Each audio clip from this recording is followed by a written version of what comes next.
मेरा सादर प्रणाम। इस सभागार में उपस्थित सभी विद्वजनों को मेरा प्रणाम।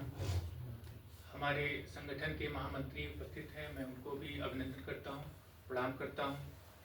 और मेरे दायित्व प्राप्त करने के पश्चात आप सभी ने मेरा स्वागत किया, अभिनंदन किया, उसके लिए मैं सभी को आभार व्यक्त करता हूं। मेरी जो बातें यहाँ पर होंगी वो स्वामी विवेकानंद जी की एक पुस्तक है, हिंदू धर्म के सामान्य आधार, और गुरु जी की एक पुस्तक है नवीन विचार करके, लोकित प्रकाशन से प्रकाशित हुई है उस पे। और सावरकर जी की भी एक पुस्तक है, चूंकि बातें सभी लगभग सामान्य है, कॉमन है उन सभी में, इसलिए मैं उन सभी पुस्तकों का नाम ले रहा हूँ। हिंदुत्व, जो कि 1923 और 1925 में प्रकाशित हुई थी अलग अलग प्रकाशनों से, सावरकर जी की। और मैं अपनी बात वहीं से शुरू करूंगा जहां से संगठन मंत्री जी, महामंत्री जी ने हमारे संगठन के बात कही कि पश्चिम की दुनिया बहुत जल्द भारत की तरफ देखने वाली है, क्योंकि वो विक्षिप्त तरीके से घूमेंगे भौतिकता में संलिप्त होने के बाद पश्चात। स्वामी विवेकानंद जी कहते हैं कि प्रत्येक राष्ट्र का, प्रत्येक राज्य का एक स्वभाव होता है। भारत का भी एक स्वभाव है। स्वभाव मतलब स्वयं का एक अपना भाव। उन्होंने कई बातें बताई, जैसे कि अमेरिका का अपना जो स्वभाव है वह व्यापार है। वो कहते हैं कि भविष्य में यदि कभी अमेरिका विश्व में सर्वशक्तिशाली हुआ, सबसे पावरफुल हुआ, तो वह पूरे विश्व को बाजार बनाएगा।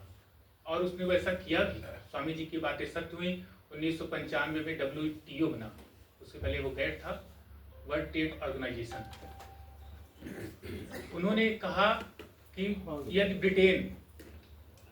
ब्रिटिशर्स अगर विश्व भविष्य में कभी सर्वशक्तिशाली हुए तो वो पूरी दुनिया में राजनीति करें, क्योंकि उनका स्वभाव राजनीति है। वो उनका अपना एक परसेप्शन था, उनकी अपनी समझ थी। उन्होंने कहा कि ब्रिटेन में हर चाय की दुकान पे छोटे से छोटा व्यक्ति, बड़े से बड़ा व्यक्ति राजनीति में संलिप्त है। और हमने देखा कि ब्रिटेन का जो साम्राज्य था, एक समय ऐसा भी था कि उसके साम्राज्य में सूरज कभी अस्त नहीं होता था। और उन्होंने जो बातें स्वामी जी ने भविष्यवाणी की थी वो हमारे सामने थी। उन्होंने एक भविष्यवाणी और की थी जर्मन को लेकर। उन्होंने कहा कि अगर जर्मनी विश्व में कभी भी सर्वशक्तिशाली हुआ तो ये पूरे विश्व को युद्ध में धकेलेगा। और ये बातें हमने देखी कि जो विश्व युद्ध हुए वो जर्मन की वजह से ही हुए, क्योंकि उन्होंने सामरिक शक्ति अपनी इतनी बढ़ाई थी। इसी तरीके से वो भारत की बात करते हैं कि भारत का स्व क्या है। वो कहते हैं कि भारत का स्व धर्म है, भारत का स्व अध्यात्म है। हमारा प्राण है धर्म भारत का।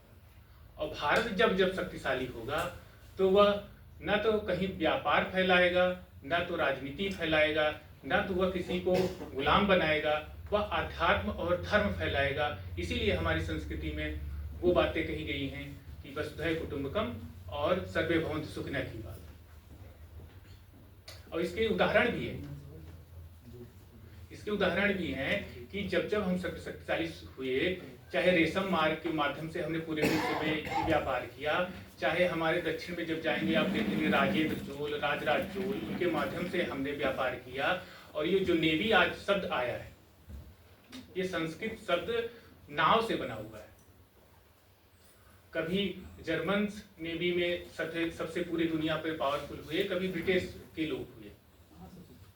तो वो जो नेवी शब्द निकला है वो संस्कृत शब्द से, नाव से निकला है। और कभी हम हुआ करते थे सबसे पावरफुल, लेकिन हमने किसी पूरे विश्व में किसी भी देश को न तो गुलाम बनाया, न तो कॉलोनी बनाई, क्योंकि हमारा वो स्वभाव ही नहीं है।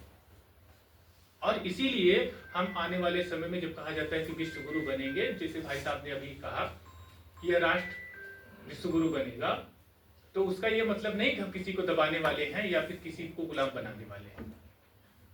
जब हमारे यहाँ से व्यापारी कंबोडिया जा रहे थे, जब हमारे यहाँ से व्यापार हो रहा था, जैसे कि मैंने राजेंद्र चोल और राजराज चोल की बात करी, तो हमारे यहाँ के व्यापारी कपड़ा लेके गए, वहाँ पे पहले आदिवासी रहते थे और वो निर्वस्त्र रहते थे, नग्न अवस्था में रहते थे। उनको ये ज्ञान नहीं था कि सभ्यता क्या है या फिर सिविलाइज्ड कैसे रहते हैं। तो वहाँ पे उनको ये भी एहसास हुआ कि शायद उनके ऊपर हमला हो सकता है, आक्रमण हो सकता है, तो वो कपड़ा लेकर के ऐसे गए थे सफेद। तो वहाँ के लोगों ने जो जाना समझा कि नहीं नहीं, ये तो हमारे ऊपर आक्रमण करने नहीं आ रहे हैं, कपड़ा लेकर के आ रहे हैं।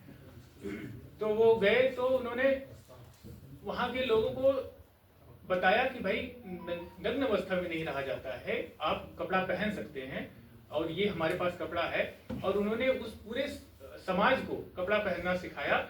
और वो आज देश जो है वो कंबोडिया है, कंबोडिया के नाम से। हम वहां पे जाकर के कब्जा नहीं किया। और हम अपने ग्रंथों में भी पढ़ते हैं कि चाहे श्रीलंका की बात हो, बौद्ध धर्म है, चाइना में भी बौद्ध धर्म है, जहाँ जहाँ हमारे लोग गए, हमारी संस्कृति को, हमारे स्व को, हमारे आत्म को, जो आत्मबोध से विश्वबोध पे रिवाइवेशन के बाद से चर्चाएं हो रही हैं, वो क्या है, अलग अलग तरीके से हम लोग समझाने की बातें कर रहे हैं।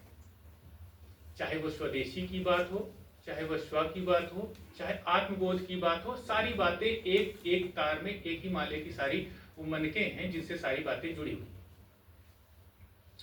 तो जब तक हम अपने स्व को, जब तक अपने आत्म को, सत्व को, स्वदेशी को नहीं पहचानेंगे, इस राष्ट्र के स्वदेश भाव को नहीं पहचानेंगे, आत्मचेतना को नहीं पहचानेंगे, तब तक वो जो हमारा लक्ष्य है, राष्ट्र को परम वैभव तक पहुंचाना, जिसके लिए हम सभी अपने साहित्य के माध्यम से, अपने कलम के माध्यम से प्रयास कर रहे हैं, जन जागरूकता फैला रहे हैं, अपने उद्देश्यों को लेकर के लगे हुए हैं, उस उद्देश्य तक नहीं पहुंच पाएंगे। तो उसमें हमारे पंच परिवर्तन में भी जो विषय रखे गए हैं, उसमें सबसे पहला स्व है। इसलिए स्व पे जोर देना है। हम अपने आप को जाने, अपने समाज को जाने, अपने राष्ट्र को जाने, अपने संस्कृति को जाने, उसके बाद ही हम आत्मबोध कर पाएंगे। स्व और हमारा स्वभाव भी वही है, तभी हम अपने स्वभाव को जान पाएंगे। इन सारी चीजों को जोड़ते हुए तब हम विश्व बोध तक पहुंचते हैं। और विश्व बोध के बाद ही जो विश्व गुरु होने की परिकल्पना है हमारी, वो साकार हो पाएगी। मैं अपनी बाणी को यहीं पर विराम दूंगा। हमारे मध्य मुझको लगता है मुझसे भी अच्छी अच्छी बातें और विद्वजन उपस्थित हैं जो करेंगे। मंच देने के लिए बलजीत भैया को बहुत बहुत आभार। आप सभी को बहुत धैर्यपूर्वक सुनने के लिए बहुत बहुत आभार। कई बार हम लोग जो बातें कहना चाहते हैं कह नहीं पाते हैं। अब तो मैं मिलता रहूँगा और बातें करते रहेंगे। आज के लिए इतना ही, बहुत बहुत आभार, धन्यवाद। बहुत बहुत धन्यवाद।